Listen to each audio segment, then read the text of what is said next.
Welcome back to Marhaba kids mall Islampura Malegaon. बच्चियों में cotton design पे नया कलेक्शन ऐड हो चुका है और इसी तरह के मानव समाचार मानवता के हक में। कल भिक्खू चौक बम ब्लास्ट का 2008 का निकाल मोकोका कोर्ट ने दिया और साध्वी प्रज्ञा सिंह ठाकुर, कर्नल पुरोहित और उनके साथियों को निर्दोष मुक्त किया। न्यायालय का निर्णय है, उसका रिस्पेक्ट, उसका आदर हमारे पास है। मुंबई ट्रेन ब्लास्ट कभी निकाल 8 दिन पहले आया। वो मुस्लिम आरोपी थे, उनको भी निर्दोष मुक्त किया गया हाईकोर्ट ने। लेकिन उस समय देश में किसी भी मुस्लिम संगठन या मुस्लिम समाज ने जल्लोष नहीं किया, जश्न नहीं मनाया। लेकिन कल का जो निर्णय आया, साध्वी प्रज्ञा सिंह ठाकुर और कर्नल पुरोहित निर्दोष मुक्त किया गया, तो हिंदुत्ववादी संगठन ने जो जल्लोष किया, जो जश्न मनाया, तो गांधी जी के देश में ये क्या हो रहा है? ये गांधी के देश में क्या हो रहा है? क्या सरकार का आशीर्वाद है हिंदुत्ववादी संगठनों को जल्लोष करने का? ये सवाल, ये प्रश्न मैं सरकार से पूछ रहा हूं। मेरा मानना है कि देशद्रोही का गुनाह अगर किसी भी व्यक्ति पे दाखिल होता है, तो वो कोई भी समाज का हो, कोई भी धर्म का हो, हम उसको धर्म के आधार पर नहीं देखते। गुनहगार गुनहगार होता है। लेकिन इस देश के अंदर ऐसा हो रहा है, सरकार का क्या आशीर्वाद है? यही हमारा प्रश्न है। कल मेरा स्टेटमेंट था, मुंबई ट्रेन ब्लास्ट का आरोपियों को निर्दोष छोड़ा गया। सरकार सेकंड दिन, दूसरे दिन सुप्रीम कोर्ट के अंदर अपील की, स्टे हुआ। सरकार से हमारी डिमांड है कि सरकार, जो कल का निर्णय आया साध्वी प्रज्ञा सिंह ठाकुर का, तो सरकार ने मुंबई हाई कोर्ट के अंदर इमीडिएट अपील में जाना चाहिए, एनआईए ने अपील में जाना चाहिए। ये डिमांड मालेगांव शहर वासियों की है और उसके बाद समझेगा कि यह संविधान एक चलेगा कि दो संविधान चलेंगे इस देश के अंदर। ये तो कुछ दिनों में समझ में आएगा सरकार की भूमिका, सरकार की नीयत क्या है। 31 जुलाई को एनआईए ने जो फैसला किया, वो सिर्फ एक फैसला था, इंसाफ नहीं था। उसके बाद नेशनल लेवल पर, लोकल लेवल पर लोगों की अपनी अलग अलग राय जरूर रही।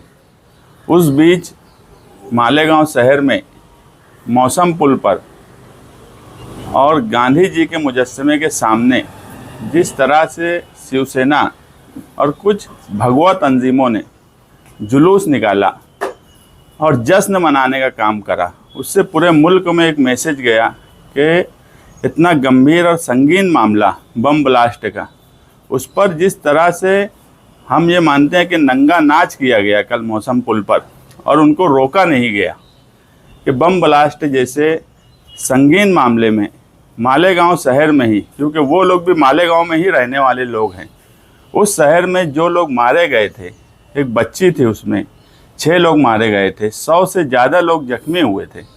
कई पुलिस ऑफिसर बम ब्लास्ट के बाद वो भी जख्मी हुए थे। कहीं ना कहीं हम मानते हैं कि उनको सदमा लगा और इस तरह से कोई काम कभी इस मुल्क में नहीं हुआ। आप देखेंगे ट्रेन बम ब्लास्ट में जो आरोपी छोड़े गए, कोर्ट ने जिनको छोड़ा, वो तो जजमेंट आया और ये माना गया कि उनको फंसाया गया है। उसके बाद भी मुल्क में कहीं मुसलमानों ने कोई जश्न नहीं मनाया और सरकार ने फ़ौरन हाई कोर्ट के फैसले के खिलाफ दिल्ली सुप्रीम कोर्ट में अपील दाखिल कर दी। और हम कल बॉम्बे हाई कोर्ट में थे, एनआईए कोर्ट के पास भी हम गए। हमको लगता था कि एनआईए कोर्ट के बिल्कुल बाजू में बॉम्बे हाई कोर्ट है। अगर महाराष्ट्र सरकार चाहती तो फौरन अपील दाखिल करती, मगर जिस तरह से सीएम का बयान, बीजेपी के बड़े लीडरों का बयान आया, तो ऐसा लगता है कि ये अपील में जाना नहीं चाहते। इसीलिए हमने ये तय किया कि जो मौसम पुल पे नंगा नाच हुआ है उसके खिलाफ और इनके अपील की जाए। तो माइनॉरिटी डिफेंस कमेटी और निधर्मी संगठन मालेगांव जो निहाल साहब ने बनाए थे, आज भी जो लोग मारे गए हैं वो निधर्मी संगठन से जुड़े हुए लोग हैं।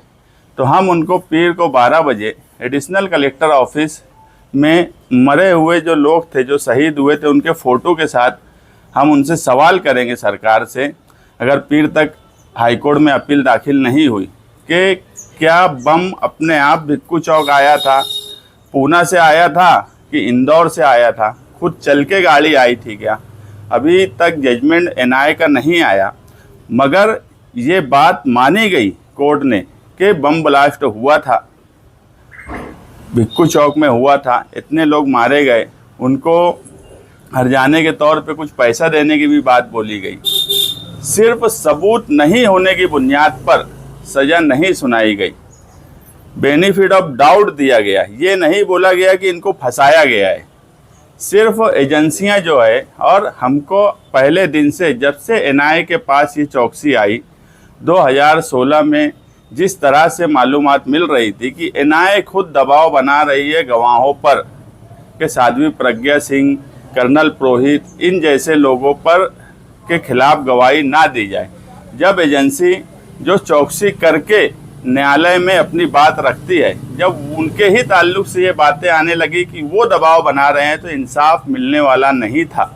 मगर उसके बाद भी हम एक उम्मीद से थे कि जिस तरह से साध्वी प्रज्ञा सिंह ठाकुर की गाड़ी मिली, उस वक्त जो चेसी नंबर बोला जाता था, एटीएस के चीफ हेमंत करकरे साहब ने स्पेशल इन्वेस्टिगेशन करके वो चेसी नंबर निकाला था और एटीएस की चार्जशीट में वो चेसी नंबर है। उसके बाद कर्नल पुरोहित और साध्वी प्रज्ञा सिंह, इनकी कॉल रिकॉर्डिंग भी निकाली गई। नासिक में इनकी जो मीटिंग हुई उस पर भी चार्जशीट में हेमंत करकरे साहब ने लिखे, मगर उस वक्त हेमंत करकरे साहब 2008 में वो शहीद कर दिए गए पाकिस्तानी हमले में, और उसके बाद से पूरी तफ्तीश दूसरे रुख पर चली गई। हम उस वक्त भी देख रहे थे, क्योंकि मुसलसल निधर्मी संगठन की तरफ से हम तहरीक चला रहे थे। हमें ये भी पता है कि ये कड़ी बहुत दूर जाकर मिल रही थी, कुछ ऐसे लीडरों से जो आज बड़े बड़े ओहदे पर हैं, उनसे भी ये कड़ी मिल रही थी। मगर पूरी इंक्वायरी को इस तरीके से कोर्ट में पेश किया गया कि सबूत नहीं मिले। ऐसे संगीन मामले में अगर एजेंसियां इस तरह से काम करेंगी और एजेंसियों में बैठे हुए लोग, अगर मुंबई ट्रेन बम ब्लास्ट हुआ और वो लोग निर्दोष थे, तो फिर दोषी कौन था? मालेगांव ब्लास्ट में अगर ये लोग सबूत नहीं होने की वजह से छूट गए, तो फिर दोषी कौन है? अगर ऐसे संगीन मामले में भी सरकार में बैठी हुई एजेंसियां सही इंक्वायरी नहीं करेंगी, तो क्या सरकार इनको लाखों करोड़ों इन एजेंसियों पे सिर्फ इनको बैठकर खिलाने के लिए दे रही है क्या? इनके ऊपर कार्रवाई होना चाहिए, ये एजेंसियों के ऊपर, कि 17 साल तक इंक्वायरी करने के बाद भी अगर ये लोगों को सबूत नहीं मिलता, तो इतने बड़े बड़े officer, IAS officer, IPS officer in एजेंसियों में जो बैठते हैं, इनका मुल्क की को लेकर या मुल्क की सलामती को लेकर इनके अंदर क्या जज्बा बाकी बचा है? अगर इसी तरह से फैसले होने लगे तो ये आगे चल के मुल्क की सलामती के लिए अच्छी बात नहीं है। लोगों की हिम्मत खुलेंगी कि 15, 17, 18, 20 साल के चलने के बाद कोई इल्ज़ाम हिंदुस्तान की एजेंसियां साबित नहीं कर पाती। इसलिए अगर एजेंसियां साबित नहीं कर रही है तो सरकार उन पर कार्रवाई करे और फ़ौरन इसकी अपील हाई कोर्ट में दाखिल करें। हमें आज भी उम्मीद है कि उस वक्त जो हिंदुस्तान को एक भगवा दहशतगर्द इस मुल्क में हैं, और जो नासिक में मीटिंग हुई थी, वो मीटिंग ही हिंदू राष्ट्र के नाम पे थी। ये पूरा मामला कहीं ना कहीं धर्म से जोड़कर ही किया गया। हम ये बात मानते हैं कि किसी धर्म में, वो हिंदू हो, मुसलमान हो या कोई भी हो, धर्म ये नहीं सिखाता, मगर वो हिंदू का मज़हब हो कि मुसलमान का मज़हब हो, धर्म का सहारा ज़रूर लिया जाता है। कुछ ऐसे लोग हैं जो धर्म के सहारा लेकर इस तरह की आतंकवाद करते हैं और ऐसे लोगों को सज़ा मिलना चाहिए। यहीं हम चुप नहीं बैठेंगे। अगर सरकार ने अपील नहीं की तो माइनॉरिटी डिफेंस कमेटी पीर के दिन एडिशनल कलेक्टर ऑफिस में जाने के बाद आगे कानूनी तौर पर क्या करना चाहिए उस दिन फैसला करेंगे। और मालेगांव के अंदर आज पूरे शहर में जगह जगह पे पुलिस बंदोबस्त दिया गया, इसको किस तरह देखिए? देखिए, मालेगांव शहर के लोगों ने कल और आज जुमा होने के बाद भी ख़ास तौर से मुस्लिम हिस्से के लोगों ने सब्र का मुजाहिरा किया और फैसले को कबूल नहीं किया मगर सब्र किया। और ऐसे वक्त में पुलिस डिपार्टमेंट का काम था कि उनके ज़ख्म पर जो नमक कल छिड़का गया मौसम पुल पर, उनके ऊपर कार्रवाई करना चाहिए थी कि बम ब्लास्ट जैसे संगीन मामले में अगर आप जश्न मना रहे हो, हाँ अगर ये होता कि ये नहीं है और कोई है तो भी हम समझ लेते थे कि यार चलो ये नहीं थे दूसरे लोग हैं। जब कोई नहीं मिला तो मालेगांव में ही रहने वाले जो लोग हैं, क्या वो 11 साल की लड़की फरहीन, उनसे शिवसेना और हिंदू तंजीमों को कोई हमदर्दी नहीं है क्या? वो बच्ची इंसान नहीं थी क्या? जो लोग मारे गए वो इंसान नहीं थे क्या? उनसे कोई हमदर्दी नहीं थी क्या? होना तो ये चाहिए था कि उस हिस्से के लोगों को भी उनके गम में बराबर शरीक रहना चाहिए था, जो कि हमने नहीं देखा। आगे की संगठनों की ओर से निवेदन दिया गया, उस पर डिमांड की कि जबकि उलमा पर पाबंदी लगाई जाए। मुझे अभी उस मामले में कुछ मालूम नहीं है। ईद के रोज का माइनॉरिटी डिफेंस कमेटी वहाँ धरना करेगी कि सिर्फ निवेदन देंगी? हम निवेदन देंगे जो लोग मारे गए थे, जो लोग शहीद हुए थे, उनके फ़ोटो के साथ, और हम पूछेंगे उनके फ़ोटो के साथ। एडिशनल कलेक्टर से पूछने का मतलब है कि सरकार से पूछेंगे उस दिन कि क्या ये लोग जो शहीद हुए बम ब्लास्ट में, इनको मारने वाले लोगों को आप सज़ा नहीं दिलवाएंगे क्या? या फिर हमको ये बता दो कि पूना या इंदौर से बम अपने आप चल के आया था क्या?